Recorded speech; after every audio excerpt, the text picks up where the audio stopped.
آج جو واقعہ میں آپ کی خدمت میں پیش کرنے جا رہا ہوں وہ میری اپنی زندگی کے متعلق ہے۔ یہ واقعہ کافی عرصہ پہلے کا ہے، جب میں 8ویں جماعت میں پڑھتا تھا اور ہم میاں والی میں رہتے تھے۔ میرے والد صاحب پاکستان ایئر فورس سے ریٹائرڈ ہیں اور اب وہ اس دنیا میں نہیں ہیں۔ ہم اپنے والد صاحب کے ساتھ ہی جہاں ان کا تبادلہ ہوتا رہا رہتے تھے۔ میاں والی میں ہم ایک بنگلے میں رہتے تھے جس کا نمبر E13 تھا۔ اس بنگلے کی 2 منزلیں تھیں۔ بنگلے کے سامنے ایک چھوٹا سا باغیچہ تھا اور بنگلے کے پیچھے ملازم کا ایک کوارٹر تھا۔ ہمارا ملازم اس کوارٹر میں رہتا تھا۔ بنگلے کے پیچھے گھاس بھی اگا ہوا تھا اور ایک امرود کا پراسرار درخت بھی تھا۔ ہمارا ملازم کبھی اس کوارٹر میں رہتا تھا اور کبھی اپنے گھر چلا جاتا تھا اور صبح آ جاتا تھا۔ شام کو امرود کے درخت کے پاس جاتے ہوئے ہمیں بہت ڈر لگتا تھا۔ اس امرود کے درخت میں کچھ تو ایسی بات تھی کہ اس کے قریب شام کو جاتے ہوئے ہمیں ڈر لگتا تھا۔ مجھے اچھی طرح یاد ہے کہ ان دنوں میری چھوٹی خالہ ہمارے گھر آئی ہوئی تھیں۔ ہم بنگلے کی دوسری منزل پر کیرم کھیل رہے تھے۔ میں ان دنوں 5 وقت کی نماز پڑھتا تھا۔ رات کا وقت تھا اور ہم کافی دیر کیرم کھیلتے رہے۔ رات کے تقریباً 10 ہو گئے تھے۔ پھر ہم نے کیرم کھیلنا بند کر دیا اور کافی دیر گپ لگاتے رہے۔ کچھ دیر کے بعد سب نیچے جانے لگے اور میری خالہ نے مجھے نیچے جانے کو کہا۔ میں نے خالہ سے کہا کہ آپ جائیں، میں تھوڑی دیر میں نماز پڑھ کے آتا ہوں۔ سب نیچے چلے گئے۔ میں دوسری منزل پر اکیلا بالکونی میں کھڑا ہو کر بنگلے کی پچھلی طرف امرود کے درخت کی طرف دیکھنے لگا۔ مجھے عجیب سا خوف محسوس ہونے لگا۔ پھر میں نے امرود کے درخت پر ایک سایہ حرکت کرتے ہوئے دیکھا۔ میں نے سمجھا کہ میرا وہم ہے۔ میں نے پھر دوبارہ امرود کے درخت کی طرف دیکھا تو مجھے 2 عجیب و غریب روشنیاں نظر آئیں۔ میں نے جب وہ روشنیاں دیکھیں تو میں خوفزدہ ہو گیا۔ پھر میں اندر آ گیا اور اندر سے اوپر والی منزل کا دروازہ بند کر لیا۔ میں نے وضو کیا اور عشاء کی نماز پڑھنا شروع کر دی۔ جیسے ہی میں نے نماز شروع کی تو مجھے جائے نماز پر ایک نہایت ہی خوفناک شکل نظر آئی۔ وہ شکل اتنی خوفناک تھی کہ میرے پاؤں تلے سے زمین نکل گئی اور میری ٹانگیں کانپنا شروع ہو گئی۔ وہ پتہ نہیں کیا چیز تھی۔ اس کا چہرہ بالکل سیاہ تھا اور اس کی آنکھیں بڑی اور گول تھیں۔ اس کے دانت نوکیلے اور منہ سے باہر نکلے ہوئے اور سر پر 2 سینگ بھی تھے۔ خدا جانے وہ کیا چیز تھی۔ میں نے نماز نہیں توڑی اور جاری رکھی۔ جب میں آخری رکعت میں پہنچا تو شکل خود ہی غائب ہو گئی۔ میں نے نماز پڑھی اور نیچے چلا گیا۔ نیچے جا کر میں سب کے درمیان خاموشی سے بیٹھا رہا۔ سب باتیں کر رہے تھے لیکن میں خاموش بیٹھا ہوا تھا۔ میری خالہ نے مجھ سے پوچھا کہ کیا بات ہے، تم خاموش کیوں ہو؟ میں نے پھر خالہ کو ساری بات بتائی۔ خالہ میری بات سن کر بہت حیران ہوئی۔ میرے والد صاحب کو اس بات کا پتہ چلا تو انہوں نے کہا کہ شیطان ہوگا اور وہ کوشش کر رہا ہوگا کہ تم نماز نہ پڑھو۔ میں جب بھی اس خوفناک چہرے کے بارے میں اب سوچتا ہوں تو میرے رونگٹے کھڑے ہو جاتے ہیں۔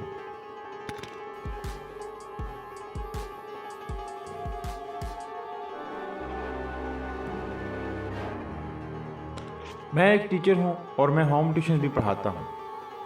آج سے کچھ عرصہ پہلے میں رات گئے تک ہوم ٹیوشن پڑھاتا تھا۔ میں کھاریاں شہر میں رہتا ہوں۔ کھاریاں شہر میں GT روڈ سے بائیں طرف واقع ڈاکٹرز ہسپتال کے ساتھ ایک بڑا قبرستان ہے جس میں سے گزر کر میں ایک گھر میں ٹیوشن پڑھانے جاتا تھا۔ میرا اس گھر میں پڑھانے کا وقت شام سے پہلے کا تھا اور میں کوشش کرتا تھا کہ اس فیملی کو میں شام ہونے سے پہلے فارغ کر دوں۔ ایک دن مجھے بچی کے والدین کی کال آئی کہ سر ہم نے کہیں جانا ہے، اس لیے آپ رات کو 9 بجے آئیے گا۔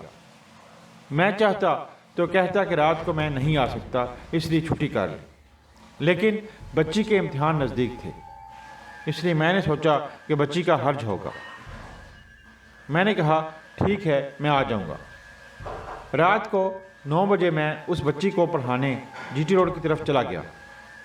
مجھے اس رات عجیب محسوس ہو رہا تھا۔ مجھے عجیب سی ذہنی تشنگی محسوس ہو رہی تھی اور میری چھٹی حص مجھے روک رہی تھی کہ میں اس طرف نہ جاؤں، لیکن میں نے ہر سوچ کو نظر انداز کر دیا اور اس بچی کو پڑھانے چل دیا۔ جب وہ قبرستان آیا تو میں نے اس قبرستان میں سے گزرنا تھا۔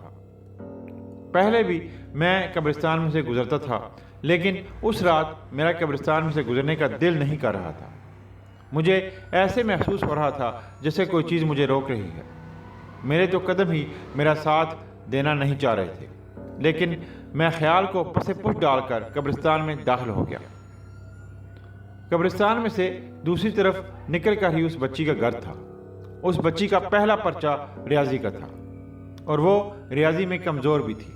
اس کو ریاضی سمجھاتے سمجھاتے کافی دیر ہو گئی، اور میں تقریباً 10:30 بجے کے قریب فارغ ہوا۔ میں نے واپسی پر اسی قبرستان میں سے گزرنا تھا، اور رات کافی ہو چکی تھی۔ خیر، میں ٹیوشن پڑھانے کے بعد اس قبرستان میں داخل ہو گیا۔ اس قبرستان میں دیوار کے ساتھ ہی ایک درخت تھا۔ جب میں اس درخت کے پاس پہنچا اور میری نظر اس درخت پر پڑی تو میرے پاؤں تلے سے زمین نکل گئی۔ اس درخت پر ایک عورت کالا سیاہ لباس پہنے لیٹی ہوئی تھی۔ وہ سارے درخت پر پھیلی ہوئی تھی۔ اس کے بال زمین کو چھو رہے تھے اور آنکھیں لال سرخ تھیں۔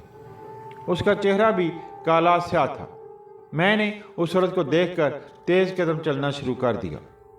میں نے آیت الکرسی پڑھنا شروع کر دی اور اس عورت کی طرف دوبارہ نہ دیکھا۔ میں نے اللہ کا شکر ادا کیا کہ میں بحفاظت قبرستان کے باہر آ گیا ہوں، اور میرا کسی قسم کا بھی جانی یا مالی نقصان نہیں ہوا۔ میں آج بھی جب اس عورت کے بارے میں سوچتا ہوں تو میرے رونگٹے کھڑے ہو جاتے ہیں۔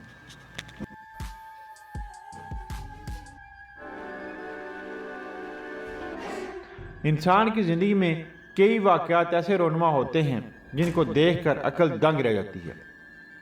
ایک ایسا ہی واقعہ میں آپ کی خدمت میں پیش کرتا ہوں۔ آج سے تقریباً 6 سال پہلے ایک عورت نے اپنے بچوں کو ٹیوشن پڑھانے کے لیے مجھ سے رابطہ کیا۔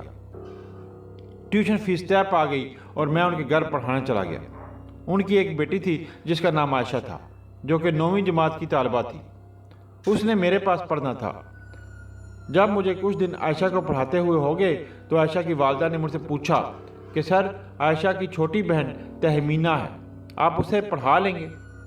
میں نے عائشہ کی والدہ سے پوچھا کہ تہمینہ کس کلاس میں پڑھتی ہے؟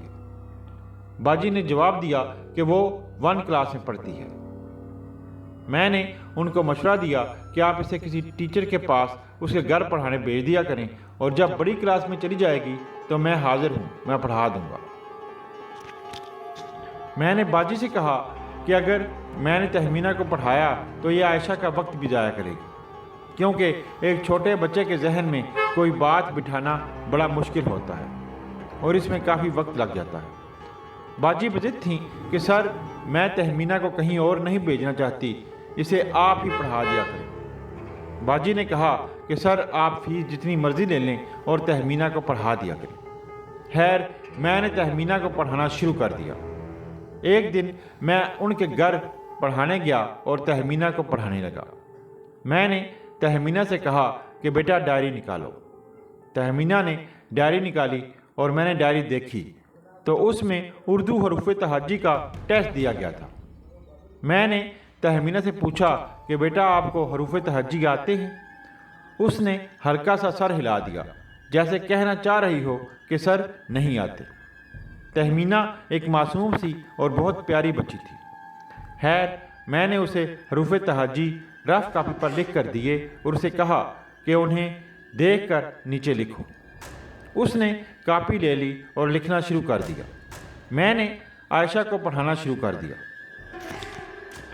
جب میں تھوڑی دیر بعد تہمینہ کی طرف متوجہ ہوا تو میں نے اسے کاپی لی اور اس نے جو حروف تہجی لکھے تھے انہیں چیک کیا۔ میں یہ دیکھ کر حیران ہوا کہ تہمینہ نے سارے حروف تہجی الٹے لکھے تھے، حالانکہ الٹا لکھنا زیادہ مشکل ہوتا ہے۔ یہ سب کیا ماجرا تھا؟ میری سمجھ سے باہر تھا۔ میں نے تہمینہ کو اس دن کئی بار حروف تہجی لکھوائے، لیکن وہ جو بھی حرف لکھتی الٹا لکھتی۔ پہلے میں نے اس کا ہاتھ پکڑ کر لکھوائے اور سمجھایا کہ بیٹا اس طرح سیدھا لکھو، لیکن اتنی پریکٹس کروانے کے باوجود وہ بار بار الٹا لکھتی۔ اس دن تو میں اسے پڑھا کر آ گیا اور پھر گھر آ کر سوچتا رہا کہ یہ کیا مسئلہ ہے، تہمینہ ایسے کیوں لکھتی ہے، حالانکہ الٹا لکھنا زیادہ مشکل ہوتا ہے۔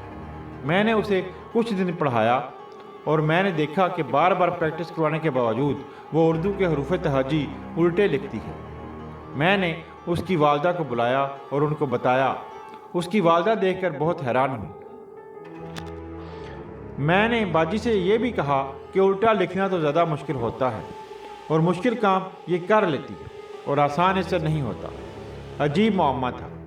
میں نے باجی سے کہا کہ مجھے تہمینہ کے ساتھ کوئی روحانی مسئلہ لگتا ہے، اسے کسی عامل کو چیک کرائیں، کیونکہ میں نے ابھی تک کسی بچے کے ساتھ بھی ایسا مسئلہ نہیں دیکھا۔ باجی نے پھر کئی عامل گھر میں بلائے۔ وہ حساب لگا کر بتا تو دیتے کہ تہمینہ کے ساتھ کوئی روحانی مسئلہ ہے، لیکن اس کا حل نہیں کر سکے۔ حل کرنے کے لیے انہوں نے تعویذات تو دیے، لیکن ان سے تہمینہ کو بالکل بھی افاقہ نہ ہوا۔ میں نے ایک بابا جی کے بارے میں سن رکھا تھا جو کہ گلینا شہر میں رہتے تھے۔ میں نے باجی کو بتایا کہ آپ بابا جی سے رابطہ کریں، اور باجی کو بابا جی کا موبائل نمبر بھی دے کر دیا۔ باجی نے بابا جی کو گھر میں بلا لیا۔ بابا جی نے حساب لگایا اور بتایا کہ اگر آپ کی بچی کو کچھ دن اور گزر جاتے تو اس نے پاگل ہو جانا تھا، کیونکہ اس پر کسی نے بہت سخت کالا علم کیا ہے، اور اس کا مقصد اس کے ذہن کو باندھنا ہے تاکہ اس کی سوچنے سمجھنے کی صلاحیت مفقود ہو جائے اور یہ کوئی ذہنی کام نہ کر سکے۔ باجی بابا جی کی باتیں سن کر بہت پریشان ہو گئی۔ بابا جی نے کہا کہ پریشان ہونے کی ضرورت نہیں ہے، آپ کی بچی کچھ ہی دنوں میں بالکل ٹھیک ہو جائے گی۔ بابا جی نے تہمینہ کو دم کیا اور کچھ تعویذات بھی پینے کے لیے دیے۔ آہستہ آہستہ تہمینہ بالکل ٹھیک ہو گئی۔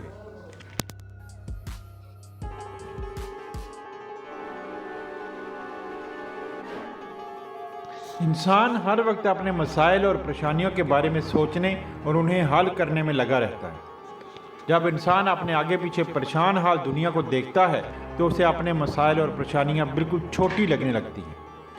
میں کھاریاں شہر میں ایک گھر میں ٹیوشن پڑھاتا ہوں۔ میں جن بچوں کو ٹیوشن پڑھاتا ہوں ان کی والدہ کے ساتھ ایک عجیب و غریب مسئلہ ہے۔ بچوں کی والدہ کی طبیعت کافی عرصہ سے خراب رہتی تھی۔ وہ ڈاکٹر کو چیک کراتے اور دوائی لے لیتے۔ ایک دن بچوں کی والدہ بیٹھی ہوئی تھیں تو ان کی حالت عجیب ہونے لگی۔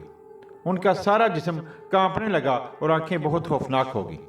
ساری فیملی ان کی اس حالت کو دیکھ کر پریشان ہو گئی۔ کچھ ہی دیر میں وہ مردانہ آواز میں بولیں، پریشان نہ ہوں، آپ کی بیٹی بالکل ٹھیک ہے۔ مردانہ آواز سن کر تو ساری فیملی کے پاؤں تلے سے زمین نکل گئی۔ بچوں کی والدہ بولیں، میں نورین نہیں، مبشر ہوں۔ ان کے بھائی نے پوچھا کہ مبشر کون؟ اس نے بتایا کہ میں ایک جن ہوں اور آپ کی بہن کے ساتھ رہتا ہوں۔ جن نے مزید بتایا کہ میں ان کے ساتھ کافی عرصہ سے رہتا ہوں اور ان کو تکلیف دینے پر مجھے کسی نے مامور کیا ہے۔ نورین کے بھائی اسلم نے پوچھا کہ کس نے تکلیف دینے پر مامور کیا ہے؟ جن نے کہا کہ میں اس بارے میں کچھ نہیں بتا سکتا، میں مجبور ہوں۔ جن نے بتایا کہ ان کو شوگر کی بیماری میں نے لگائی ہے اور ان کے معدے میں جو تکلیف ہوتی ہے وہ بھی میری وجہ سے ہوتی ہے۔ جن نے بتایا کہ ان کے سارے وجود میں تکالیف کی وجہ میں ہی ہوں اور میں ان کو تکلیف دینے پر مجبور ہوں۔ جن نے بتایا کہ میں ایسا کرنا نہیں چاہتا لیکن مجھ سے یہ کام کروایا جا رہا ہے۔ ساری فیملی پریشان ہو گئی۔ وہ ان کو کئی جگہوں پر لے کر گئے، انہیں آرام نہیں آیا۔ آخر وہ انہیں گولڑا شریف لے کر گئے تو انہوں نے پینے کے لیے تعویذات دیے اور پہننے کے لیے بھی تعویذ دیا۔ انہوں نے وہ تعویذات استعمال کیے اور گلے میں بھی تعویذ پہنا، جس کے بعد ان کی طبیعت ٹھیک رہنے لگی۔ ان کو موٹا گوشت کھانے اور فوتگی والے گھر جانے سے منع کیا گیا ہے۔ وہ جن اب بھی ان کے ساتھ ہی ہے، لیکن جادو کا زور کم ہو جانے کی وجہ سے وہ انہیں تکلیف نہیں دیتا اور حاضر نہیں ہوتا۔ اب بھی ان کے گھر ایسے عجیب و غریب واقعات رونما ہوتے ہیں کہ انسان سوچنے پر مجبور ہو جاتا ہے کہ ایسا کیوں ہوتا ہے۔ کبھی ان کی بیٹی چلتے چلتے گر جاتی ہے اور کبھی بیٹا۔ اکثر ان کے گھر میں بیماری رہتی ہے جو کہ ختم ہی نہیں ہوتی۔ اس دنیا میں کافی ظالم انسان ہیں جو کہ کسی کو کھاتے پیتے نہیں دیکھ سکتے اور حسد کی وجہ سے وہ دوسرے کو نیست و نابود کرنے کے لیے جادو اور تعویذات کا سہارا لیتے ہیں۔